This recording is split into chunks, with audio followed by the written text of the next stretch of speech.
صراط الذين أنعمت عليهم غير المغضوب عليهم ولا الضالين۔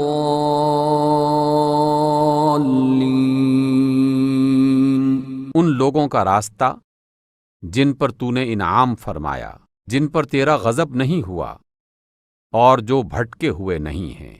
نحمدہ ونصلی علی رسولہ الکریم، اما بعد، فاعوذ باللہ السمیع العلیم من الشیطان الرجیم، بسم اللہ الرحمن الرحیم، رب زدنی علما، بسم اللہ الرحمن الرحیم، رب اشرح لی صدری ویسر لی امری واحلل عقدۃ من لسانی یفقہوا قولی۔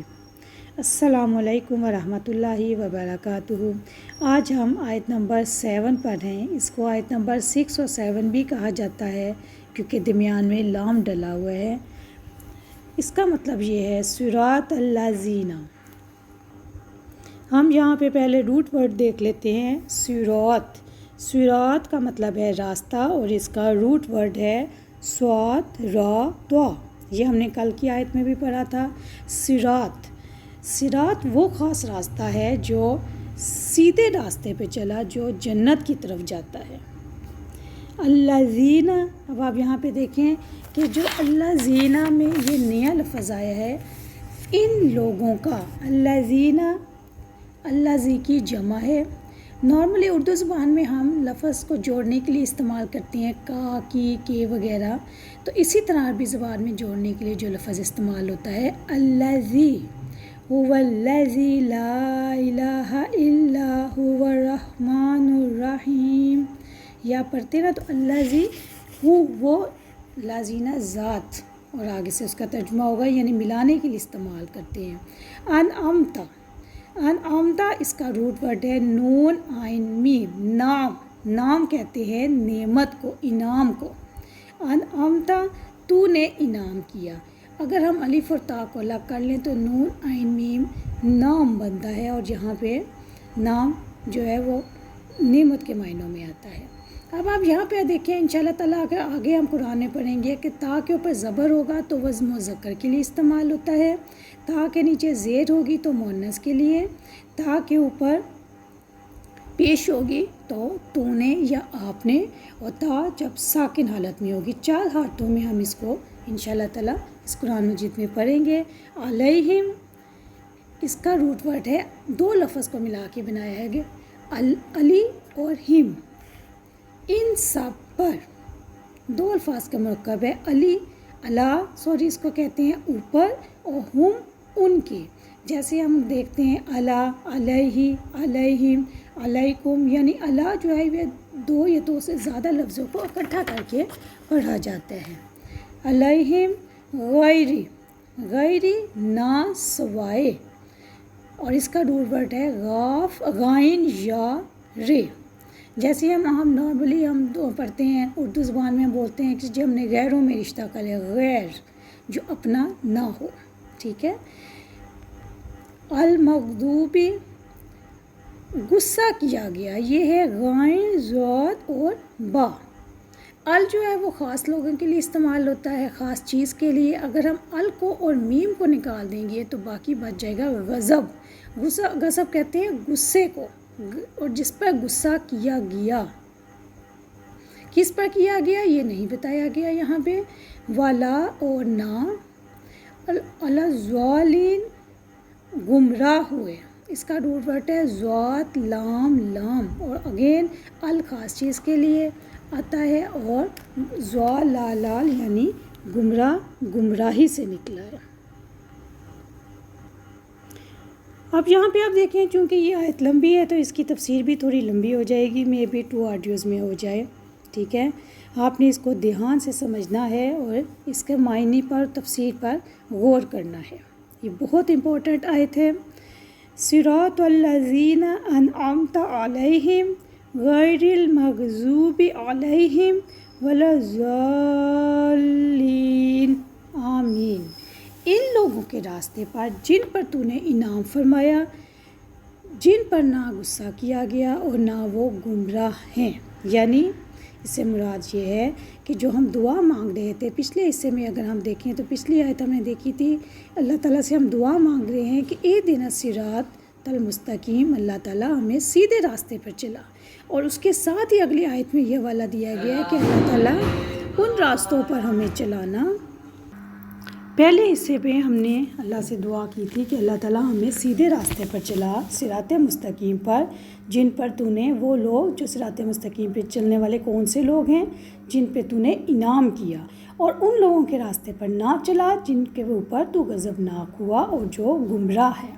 اب آپ یہاں پہ دیکھیں کہ صراط المستقیم کا میں نے کل آپ کو تفصیل سے بتایا تھا، مثال دے کے بتایا تھا کہ اگر ایک سیدھا راستہ ہے جو جنت کی طرف جا رہا ہے، اور اس کے ارد گرد اطراف میں دروازے ہیں جن پہ پردے پڑے ہوئے ہیں، اور ایک شخص جو ہے وہ کہہ رہا ہے کہ ادھر ادھر مت جانا، سیدھے راستے پہ چلتے آنا، وہ شخص قرآن حکیم ہے جو ہمارے سیدھے راستے کی طرف ہماری رہنمائی کرتا ہے، جنت کے راستے کی طرف، اور ارد گرد چلنے والی جو در و دیوار ہیں یہ اللہ کی حدیں ہیں، اور کھلے ہوئے دروازے جو ہیں یہ اللہ حرام چیزیں، ممنوعات ہیں، ان سے منع کیا گیا ہے۔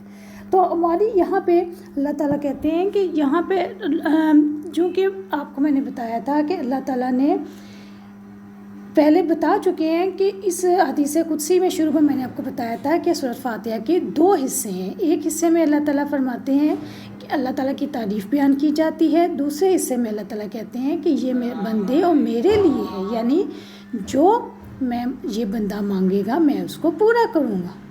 تو جن خوش نصیبوں کو انعامات سے نوازا گیا ہے اس کے بارے میں اللہ تعالیٰ سورۃ نساء میں آیت نمبر 69 میں فرماتے ہیں، مَن یُطِعِ اللَّهَ وَرَسُولَهُ فَأُولَٰئِکَ مَعَ الَّذِینَ، لمبی آیت ہے جس کا ترجمہ ہے اللہ کی اور رسول صلی اللہ علیہ وسلم کی بات ماننے والوں کو ان کی رفاقت نصیب ہوگی، اور یہ کون لوگ ہوں گے؟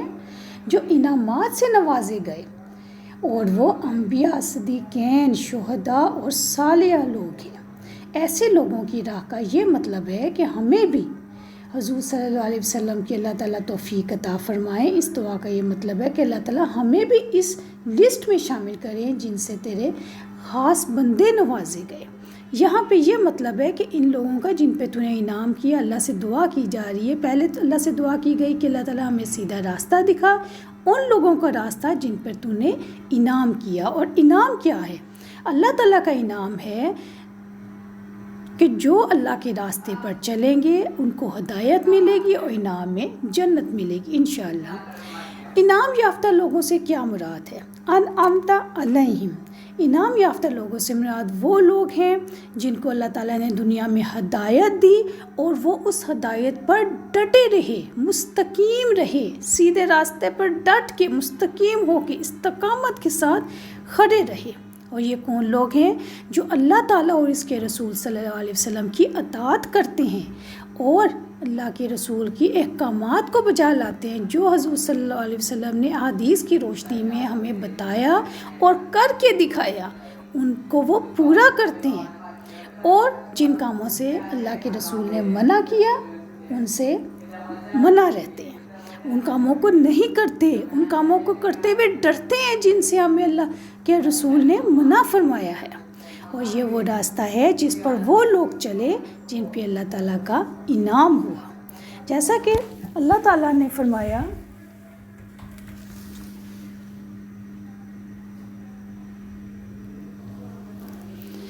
کہ وہ لوگ انبیاء، شہید، صدیقین، شہداء اور صالحین ہیں، اور یہی وہ لوگ ہیں جن کی زندگیوں کے بارے میں جاننا اور ان کے طریقوں پر چلنا ہمارے لیے ضروری ہے۔ اللہ تعالیٰ ہمیں بھی نبی اکرم صلی اللہ علیہ وسلم کی اتباع کی توفیق عطا فرمائے، ان کی بتائی ہوئی باتوں پر چلنے کی توفیق عطا فرمائے، آمین۔